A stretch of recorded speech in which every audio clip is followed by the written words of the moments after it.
Hello guys, good morning. Welcome to my channel सुकुम study.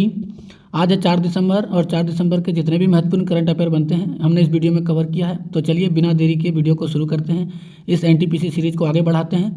और हौसला यही है कि जब तक तोड़ेंगे नहीं तब तक छोड़ेंगे नहीं। तो चलिए इस सीरीज़ को बढ़ाते हैं आगे बिना देरी किए। अगर आपको हमारा वीडियो अच्छा लगता है तो ज़रूर लाइक करें और साथ में अपने दोस्तों के साथ ज़रूर शेयर करें। फटाफट अपने दोस्तों को इस चैनल के साथ जोड़ें। तो चलिए शुरू करते हैं। तो ये रहा हमारा पहला प्रश्न आज का। पाकिस्तान के जो पूर्व प्रधानमंत्री थे मीर जफरुल्लाह खान जमाली का निधन हो गया है। तो इसका राइट आंसर तो ए है। पाकिस्तान के ये प्रधानमंत्री थे, पूर्व प्रधानमंत्री थे। तो आज के वीडियो का टारगेट रखते हैं हम मात्र 15। तो आप इस टारगेट को हम अचीव करने में हमारी मदद करें। तो चलिए आगे बढ़ते हैं, अगले प्रश्न की ओर देखते हैं। हमारा अगला प्रश्न क्या है? तो ये रहा हमारा अगला प्रश्न। हाल ही में ग्लोबल टेररिज्म इंडेक्स 2020 जारी किया गया है। तो उनमें आतंकवाद से प्रभावित देशों में भारत का जो कौन सा स्थान मिला है भारत को? तो भारत को मिला है 8वां स्थान। Option B is the right answer. तो जैसा कि हम आपको हर एक 2 प्रश्नों के बाद एक वन लाइनर प्रश्न बताते हैं और उसके कुछ तथ्य भी बताते हैं जो प्रमुख तथ्य होते हैं। तो चलिए आज देखते हैं। हमारा ये पहला वन लाइनर प्रश्न है। रोशनी नाडर ने कोटक की सबसे अमीर महिलाओं की रैंकिंग में टॉप किया है। ये रही उनकी तस्वीर। ये रहा हमारा अगला प्रश्न।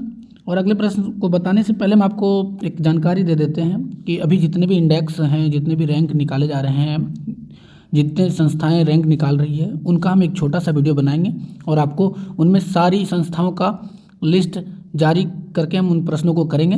तो चलिए देखते हैं आज का हमारा अगला प्रश्न क्या है। तो ये रहा हमारा अगला प्रश्न। कौन सा व्यक्ति हाल ही में सीमा सड़क संगठन BRO के नए महासचिव निदेशक बन गए हैं? तो ये बन गए हैं राजीव चौधरी। Option C. ये रहा हमारा अगला प्रश्न। जैसे कि फॉर्च्यूनर इंडिया ने रिपोर्ट जारी किया है, भारत के 500 कंपनियों में जो प्रथम नंबर पे आए हैं वो कौन सी कंपनियां हैं? तो वो रिलायंस इंडस्ट्री हैं। दूसरे नंबर पे जो आई है वो इंडियन ऑयल कॉरपोरेशन है। अगर आप चाहो तो इसके स्क्रीनशॉट भी ले सकते हैं। ये टॉप 10 कंपनियां हैं जिन्होंने फॉर्च्यूनर रैंकिंग में इन्होंने ये 10 टॉप के हैं। तो ये रहा हमारा अगला प्रश्न। निम्न में से कौन से खिलाड़ी को भारत में सबसे ज़्यादा 12,000 रन बनाने वाले बल्लेबाज बन गए हैं? तो ये बन गए हैं विराट कोहली बन गए हैं सबसे तेज 12,000 रन बनाने वाले। तो इसके पहले जो था ये रिकॉर्ड जो था ये सचिन तेंदुलकर के नाम था। तो चलिए बढ़ते हैं आगे। तो अगला प्रश्न ये रहा। T20 में जो सबसे ज़्यादा रेटिंग हासिल करने वाले बल्लेबाज बन गए हैं वो इंग्लैंड के हैं डेविड मलान। अब दूसरे नंबर पर कौन रहे? तो दूसरे नंबर पर रहे ऑस्ट्रेलिया के एरन फिंच और चौथे नंबर पर रहे भारत के KL राहुल। और विराट कोहली का रैंक कितना पे पहुंचा है? तो 9 पे आ गया है। तो ये रहा अगला प्रश्न। स्पेन के टेनिस खिलाड़ी एनरिक लोपेज 2017 में मैच फिक्सिंग के आरोप में कितने साल पर इनका प्रतिबंध लगाया गया था? तो 8 साल का इन पर प्रतिबंध लगाया गया था, यानी option C is the right answer.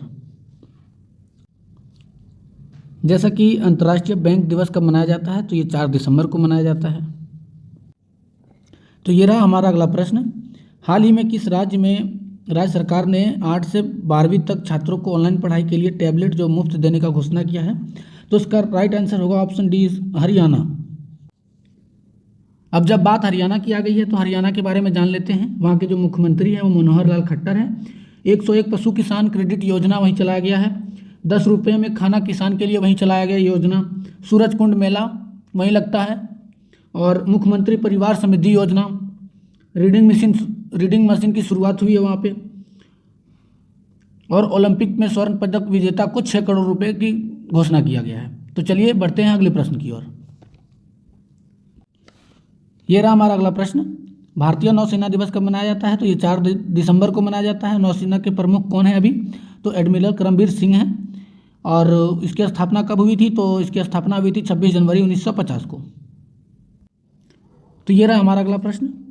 और ये प्रश्न है कि इस देश की सरकार ने यह घोषणा किया है कि वह लोगों को मुफ्त कोविड-19 वैक्सीन का 3 करोड़ खुराक प्रदान करेगी। तो ये किया है बांग्लादेश ने। अब जब बात बांग्लादेश की आ जाती है तो बांग्लादेश के बारे में जान लेते हैं। वहाँ की राजधानी कहाँ है? ढाका है। और वहाँ का मुद्रा क्या है? तो टका है। और भाषा क्या है? Official language Bengali. और प्रेसिडेंट कौन है? तो अब्दुल हामिद। और वहाँ के प्राइम मिनिस्टर कौन है? तो शेख हसीना है। तो ये रहा हमारा अगला प्रश्न। 1 दिसंबर 2020 को पहले आभासी आदि महोत्सव में किस भारतीय राज्य पर ध्यान केंद्रित किया गया है? तो ये किया गया है ऑप्शन सी यानी मध्य प्रदेश पर। जब बात मध्य प्रदेश की आ जाती है तो जानकारी हमें होनी चाहिए मध्य प्रदेश की। तो चलिए इनके बारे में थोड़ी जानकारियाँ जुटा लेते हैं। यहाँ पे डिस्ट्रिक्ट 51 है मध्य प्रदेश में, और वहाँ के जो मुख्यमंत्री हैं वो कमलनाथ हैं, और गवर्नर हैं लालजी लाल टंडन, और राज्यपाल जो हैं लालजी टंडन हैं। लोकसभा की सीटें 29 है और राज्यसभा की सीटें 11 हैं। मांडू त्यौहार और ओरछा त्यौहार 2 प्रमुख त्यौहार हैं। अब वहाँ के जो नेशनल पार्क हैं कान्हा, पन्ना, पेंच, सतपुड़ा, शिवपुरा, वन विहार, ये सब वहाँ के नेशनल पार्क हैं। तानसेन समारोह वहीं पे होता है, और तानसेन पुरस्कार भी इन्हीं के नाम पे दिया जाता है। और सबसे ज़्यादा टाइगर कहाँ पे है? तो मध्य प्रदेश में है।